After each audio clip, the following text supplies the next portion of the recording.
Ladies and gentlemen, welcome back to the analysis of YOLENO TV. I hope you're well from wherever you're watching this channel. Now, Alfred Keter shared a tweet here, and in this tweet, he also posted two photos. And these are photos of seats, and these seats were stationed at an event where Farouk Kibet had attended. You've probably heard about things people are talking about relating to Farouk Kibet's slip of the tongue, and I'm going to share a video about Farouk's slip of the tongue. But Alfred Keter has reminded us something here in his X, and I want to take you through the tweet first of all before I share photos of what Alfred Keter is trying to say. First of all, he says, Kenya Kwisha in Nandi Hills while attending interdenominational prayers after landing in 5 choppers are currently addressing empty chairs. And they are like, Keter this, Keter that, blah, blah, Keter. Kwani, my name is in the Bible. This is a bit funny. I think what he's trying to say is that during that session, the topic was all about Keter. Keter. Keter is telling us that people boycotted a Farouk Kibet's event, an event where the topic was Keter. So in this analysis, ladies and gentlemen, I want to take you through a couple of reactions which have come as a result of Farouk Kibet's slip of the tongue. But first of all, before I do that, kindly support this channel by liking this video. Also subscribe to this channel if you're not subscribed before, and to our existing subscribers, I want to continue thanking you so much, because without you, this channel won't have grown. So Farouk did not believe it when majority of the Nandi residents decided to stay away from his event. Now, this was not something he had expected, considering that people call him a co-president. And that maybe is the main reason why he could have thought that people would show up in their own numbers, ladies and gentlemen. But that did not take place. I want to take you through some reactions from majority of Kenyans who've actually poked holes into this event. But first of all, let's talk about the slip of the tongue. Please watch this video. Wakati tumekusanyika, shetani hana mpango na sisi. Sisi ndio tuko na mpango ya kumshinda shetani. Sababu tuko busy. Sisi tunamwambia tunamwabudu shetani kanisani. Yeye atashindwa na... Very well, ladies and gentlemen.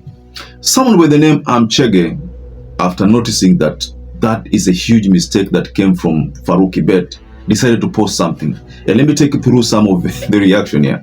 So Amchege says, this was not a slip of the tongue. Farouk Kibet has publicly said that they are devil worshippers. This explains why this regime is killing Kenyans at an alarming rate. Send this clip to your parent and villagers. William is a gang. Okay. So,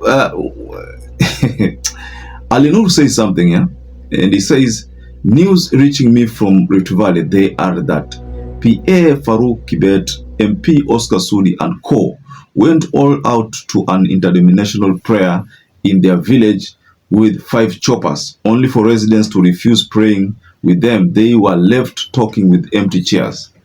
Okay, so if this is what is happening, just check the screen. If that is what is happening, in fact, if that is what happened during Farouk Kibet's visit, then the big question is, wale ambao wali attend pale mbele ni VIP peke yake ama nini? Because there are people who must. When Farouk goes to somewhere, as a place like that, kama machifu, masji, assistant chifu, how my MCAs, mawaziri, they must attend, because yeye ni Farouk Kibet. So if these pictures are the ones being shared and they are legit photos, then the big question is, kwani wananchi hawakuwa kwa hiyo mkutano? And who was Farouk Kibet addressing? Alfred Keter has been known to be one person who refused to toe the line, and in fact, Alfred Keter made it clear that he was not going to toe the line. And because that is the case, and there was no sign that he's going to work with William Ruto, Farouk's responsibility is to figure out how to deal with such dissenting voices. His sole responsibility is to make statements which Ruto cannot make. Ruto is the president of the Republic of Kenya. Farouk is the PA to the president. So the talks, majority of the talks these days, ni Farouk na naongelea.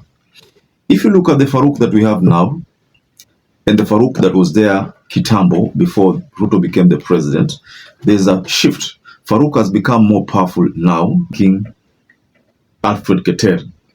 So, you see, there are other people who have also talked about this matter.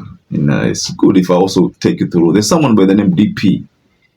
DP said, and this is a verified example, Nandi Hills residents refuse to attend. They want a school or hospital built. Someone should tell Farouk Kibet. Okay. Then,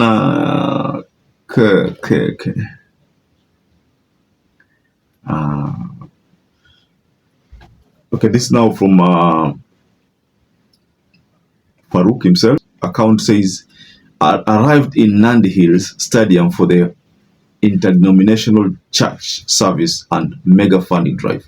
Let's build a house of God because that is part of the very many things we can do best. Happy Sunday and God bless you. So Farouk is the one doing the fundraising this time round. It's not William Ruto, because whenever William Ruto dishes money huwa inakuwa political na anaambiwa kwamba sio wewe hufai kufanya hiyo. So kwa sababu wewe hufai kufanya hiyo, Farouk inabidi yeye ndiye afanye, na because the constitution does not bar him from supporting the church, he is forced to do it, and nobody can castigate him over the fact that he has chosen to support the church. He knows that he's playing smart. So, but we also know that it's William Ruto's representative, so whatever he does on behalf of the president. So, ladies and gentlemen, what do you make of this photo that Africa shared, a photo of empty seats? And subsequently, this photo of empty seats was met with a slip of the tongue from Farouk, who mistakenly said this. Haya, kwanza niseme ya kwamba mimi nachukua fursa hii kushukuru kanisa kwa jumla, neno ambaye tumehubiriwa, na ndio maana tunasema wakati tumekusanyika, shetani hana mpango na sisi. Sisi ndio tuko na mpango ya kumshinda shetani. Jambo la pili ni kwamba hata na wakati huo wakati shetani anatuchekelea kwa sababu tuko busy, sisi tunamwambia tunamwabudu shetani kanisani. Yeye atashindwa na sisi tunaabudu Mungu kanisani, maana shetani ataondoka. Yes, ladies and gentlemen, perhaps if you're watching this video and you've not subscribed, take 1 second and subscribe, like this video. Until you catch up again, stay safe and stay blessed.